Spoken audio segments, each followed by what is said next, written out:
Now, using this as a prime example, we're going to look at the four components of the human experience, but we're going to look at this in terms of their frequencies. We're going to look at this in terms of their alignments to the rest of the earth.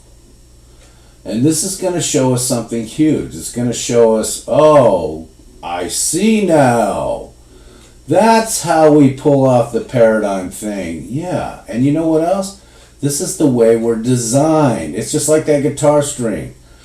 All the A strings are designed one way. All the B strings are designed one way. All the C strings are designed one way. All the D strings are designed one way.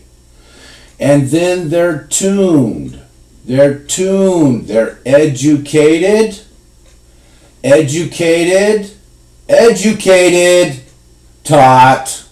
Taught. Educated. They're tuned.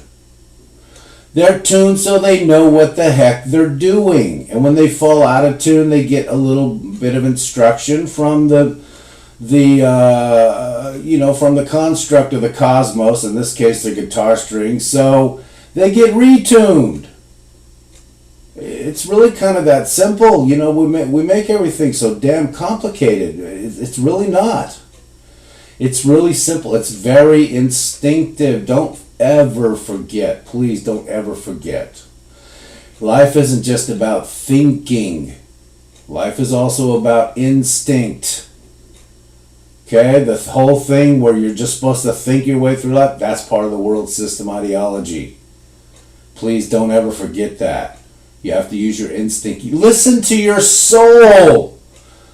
Okay? Listen to your soul. Feel your spirit. Feel it. That's why it's there. It's designed into you. Designed into you. Designed into you. Even if you unfortunately think, okay, well, we came out of goop and we evolved into this form. Even if you think that, it doesn't matter. We're talking about here and now 2016. So none of that stuff is going to matter. Just understand, this is our design. This is our design. And it's a design that's powerful. And it's powerful because when you wield the laws and understand the laws, then you can wield the power of it. So it's powerful. So let's take a look at this example through the four components, and let's look at it like this, okay? Because we see all these different kinds of people on Earth. You got really cool people, and then you got people that are just idiots. They're just animalistic types, and they don't mind killing, stealing. They don't mind hurting people, raping, plundering. I mean, it's just they're living through their lower selves. They have higher selves, but they don't care about that. They're living through their lower selves because it's very simple.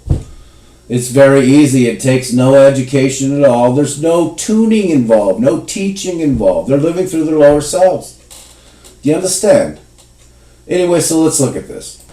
All of those people that are living through their lower selves, all of them,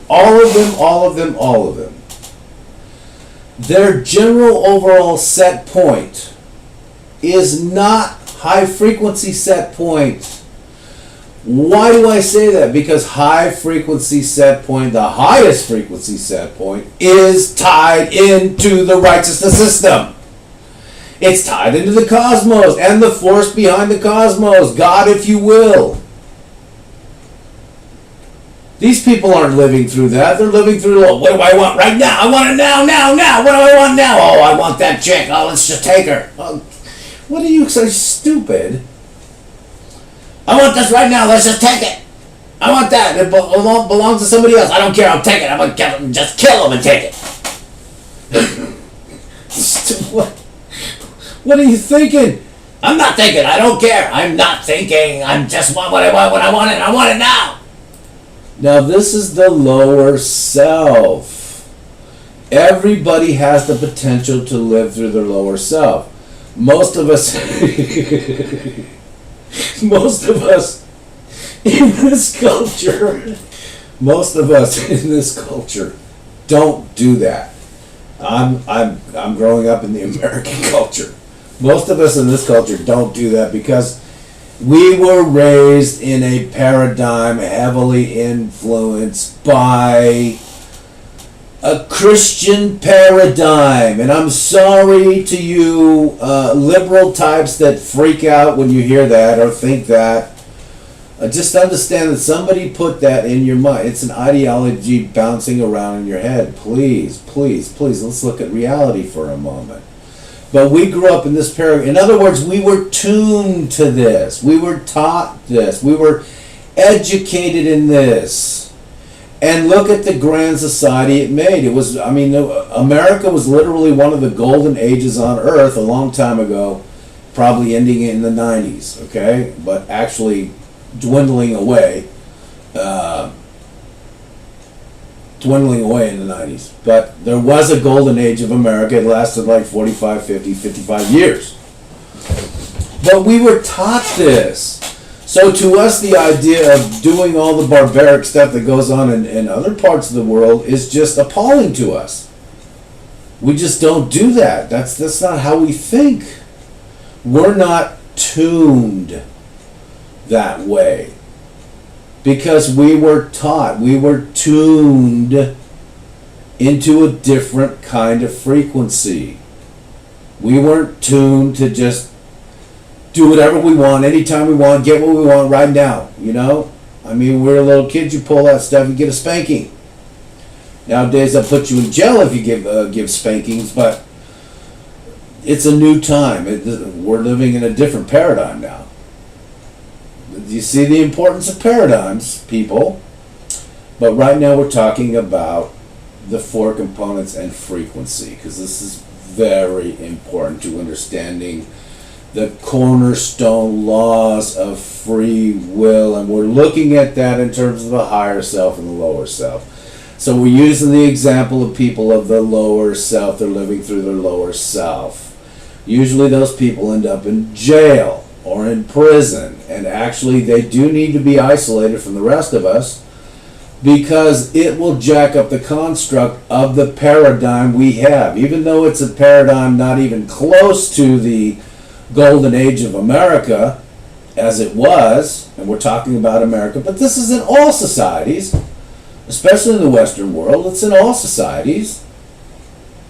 All societies have their great eras, every single one. But the real question becomes this, the real thing to understand becomes this. Okay, what laws apply to this higher self and lower self deal? How do people decide, well, not decide, deciding is part of free will, but how is it, what is the mechanism by which people live through their lower selves or live through their higher selves? Higher self being the highest of the highest self. The very highest of the highest self is a human being vibrating in the alignment, tuned into the alignment of the actual life force of the cosmos, and living in massive full-blown accord with the righteousness system.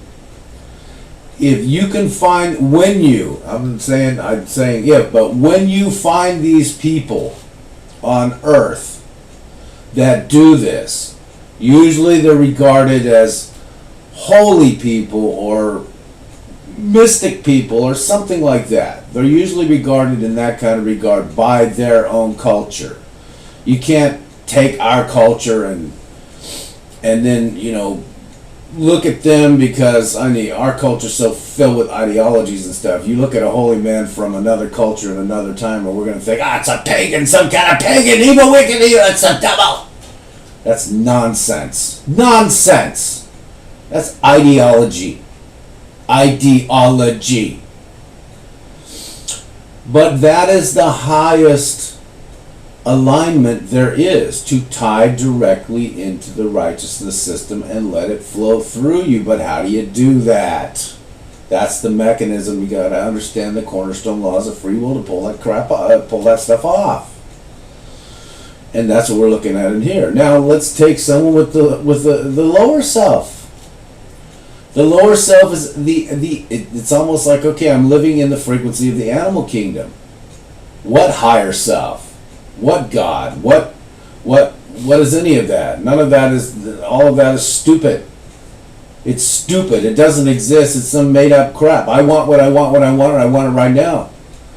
And if I have to hurt you and steal and kill and destroy, that's my prerogative. It's just that simple. And that is not to say that, I'm going to use this religious argument right now because, there's a lot of stuff going on in the faction of let's destroy religion, especially Christianity, because people don't need Christianity to be good. Well, that is true. But when you tune people into a certain tuning, it's either a high vibrational tuning or a low vibrational tuning.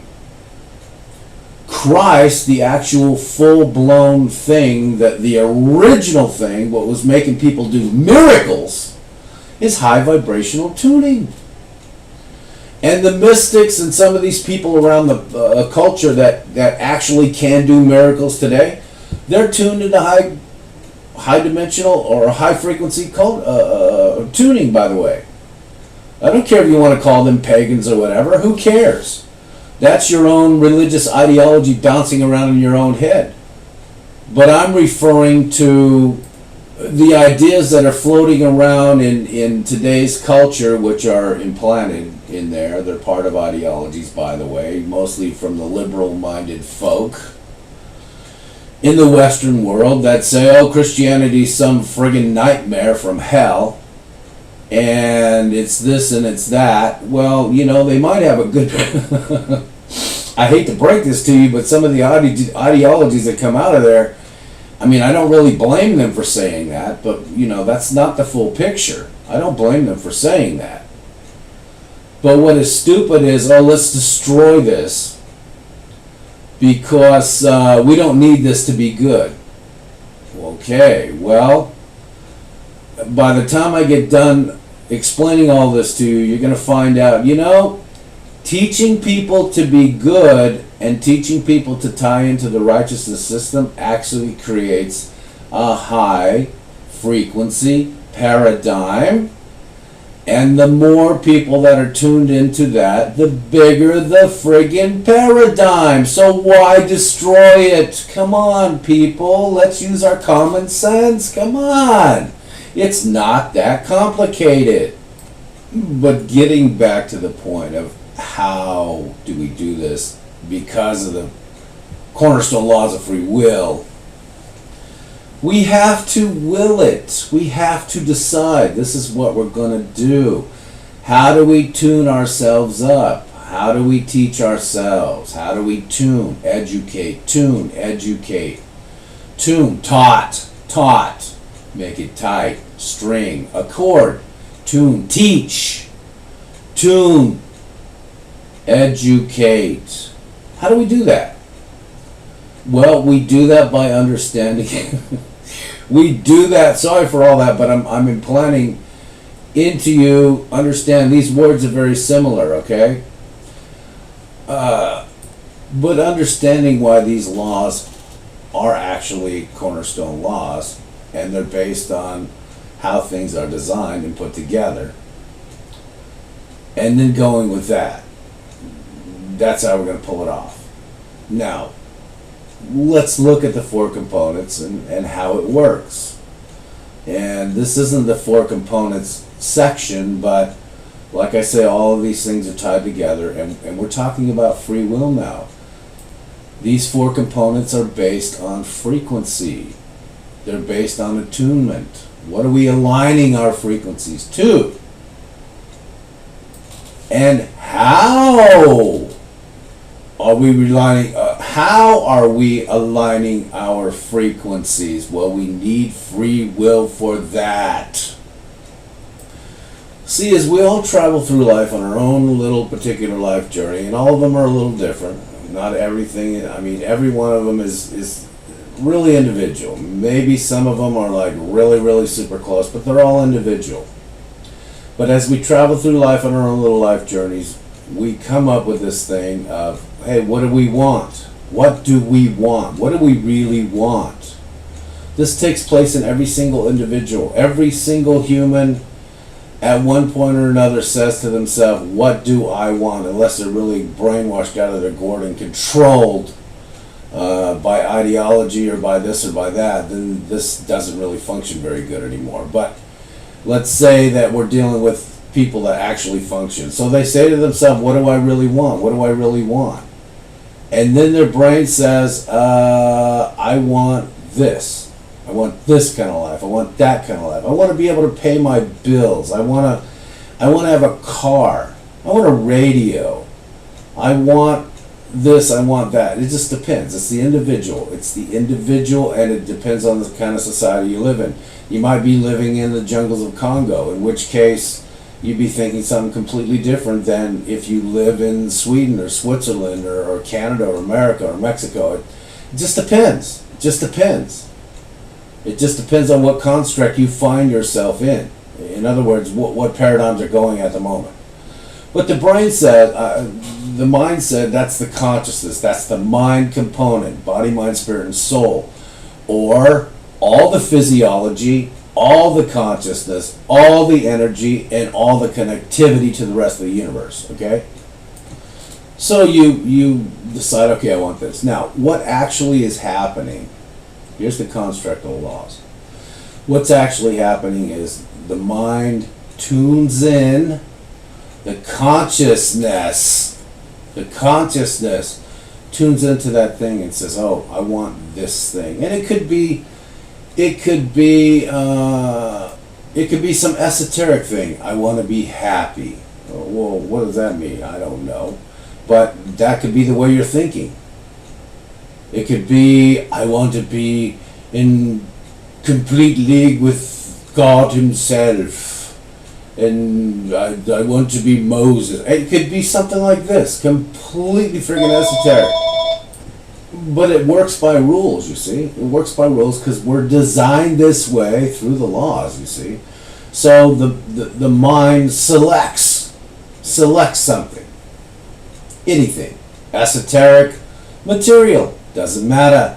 The mind is not trapped by the material world and just says, oh, it can only be material. That's nonsense. Physiology might be trapped, but the rest of you is not even close. As a matter of fact, your soul component is so expansive, it's ridiculously scary. And so is the spirit, by the way. Just not quite as ridiculously scary, but almost. So here's what happens.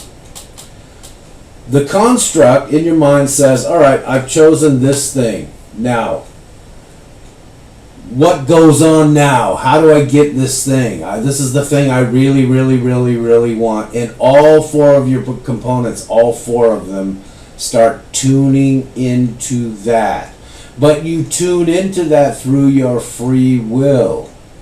But your free will governs. These are the laws. Governs the other three components. And they all start frequency, vibration, accord. In other words, let's begin to retune. Let's begin to retune this one little section here called let's pick something. Let's call it a Corvette. Okay, that used to be a big thing. I want a Corvette. So the brain starts doing all of this thing and it starts tuning the other components because all four of these components are connected, you see. And it starts tuning it and it starts saying, okay, physiology component. Let's tune into a Corvette. So everywhere your eyes look, you're going to see a Corvette. It's like, oh my goodness. Because your physiology deals with the real world. It's like the real world, you know? Flesh and blood, the real world. Brick and mortar world. That's your physiology. And your mind says, okay, I'm sensing it, I know it, it's going to be yes, because it's tuning in, it's vibrating at that frequency of that thing. So you're consciously thinking that. It's working with your conscious and your subconscious, and I'm talking about doing it correctly. So it's working with these things. It's consciously and subconsciously thinking rather, okay, I'm holding this image of this real thing in here because this is what I really want. But then it overflows into the spirit and the soul component. That's why it's a good idea to understand all four components and not just two of them or three of them or confuse the spirit and the soul. It's a very good idea to think of the four components as they really are, like how are we really designed. Okay, even if you think we're from primordial goop, just remember this is how we are now, right? How we really designed. So the frequency of that, it starts its own little tuning inside of us. And the frequency of that says, okay, now this same idea works in paradigms as well, okay? But we're just talking about Corvettes right now. It says, okay, let's go into the spirit world. Now, I mean, I'm sorry, I didn't mean to say the spirit world. That's the big version of spirit component, okay? Let's go into the spirit component, which is also the energy component. Now you're talking about, we're emitting this into the aura surrounding our field, because the aura surrounding our field is all tied to this. Let me say this for a second. I'm going to have to make this 2 sections because it's kind of lengthy. But let me say this in the next, let me pick this up in the next section, rather.